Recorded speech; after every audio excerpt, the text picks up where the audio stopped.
The Kihika Dynasty was 8 wives, 41 children, 1 empire, and the court finally speaks.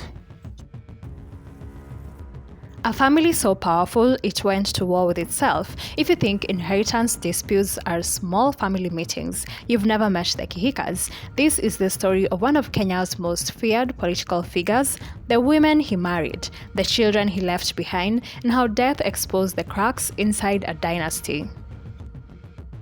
Who was Dickson Kihika Kimani? Before the court battles, before the protests, before the politics, there was Dickson Kihika Kimani, a fiery politician who served as MP for 3 different constituencies: Nakuru North, Laikipia West, and Molo. He wasn't just known for leadership, he was known for brutal language, fearless insults, public outbursts, and an ego the size of his land.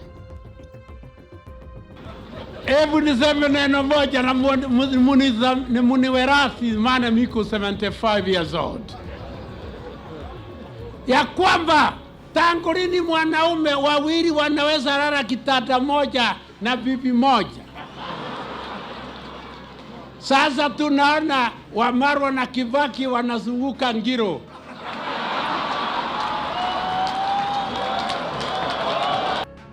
It wasn't talk. By the time he died in 2004, at age 74, he had 8 wives, 41 children, dozens of farms, property in Nakuru and Laikipia, and no will, and that one decision would light the fuse.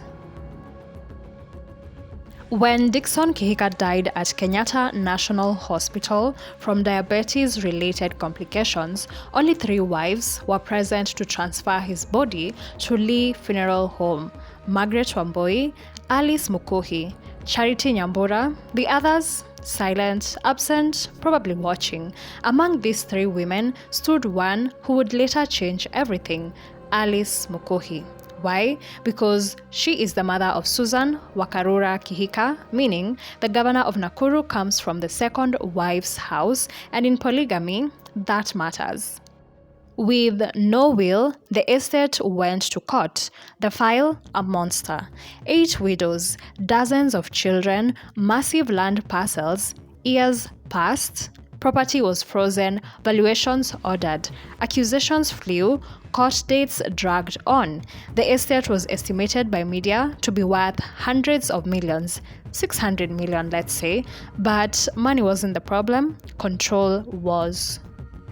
About 9-10 years ago, the drama exploded into real life. A group of widows who felt sidelined, starved of resources, ignored, outworked, reportedly stormed one of the Kihika family farms.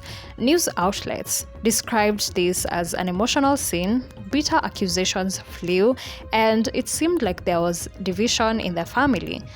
Made up of his widows and daughters, all intent on getting their share of this property, a farm at Engashura in Nakuru County, which they claimed they had been barred from by Kihiga's other widow and her daughter Susan, the Speaker of Nakuru County. Family members now accusing Susan of high-handedness. You just can't mix family and politics. But no sooner had they broken the locks than the police arrived, forcing them to abandon their mission and seek other means of redress. The family was breaking publicly, but a few months after the farm incident, everything changed. The same widows reappeared in the media saying the family had reconciled, the disagreements were resolved, they were now united. They were supporting one person politically, that person, Susan Kihika. The protests died, the headlines softened, and the politics began. Kama desturi ya Wakikuyu, mtoto akikuja kwako akwambie mama nimekosa, huwezi mrudisha. Na ndio maana tumekaa kama familia na tukasamehe Susan kwa haya yote alikuwa ametendea wa mama zake wote. Ningetaka kurekebisha hapa. Susan mwenyewe hakuwa ametukosea. Yeye ni victim of circumstances. Alijikuta akishikwa kama mmoja wa wale wamekosea kwa sababu ako na jina kubwa. Tulikuwa tukikaa wakati mheshimiwa Kihika alikuwako na alikuwa anataka watanero. In March 2025, the High Court of Nakuru finally delivered judgment on the Kihika estate. The case, Succession Cause number 158 of 2005. Imagine a case dragging 20 years on, and here's where it gets very interesting. In court submissions, one family member proposed something explosive, that the estate be split like this. First wife and her children to get 27.15% of everything. The second wife, where Susan Kihika hails from, 15.2% of the entire estate. And the third wife, 7.5%.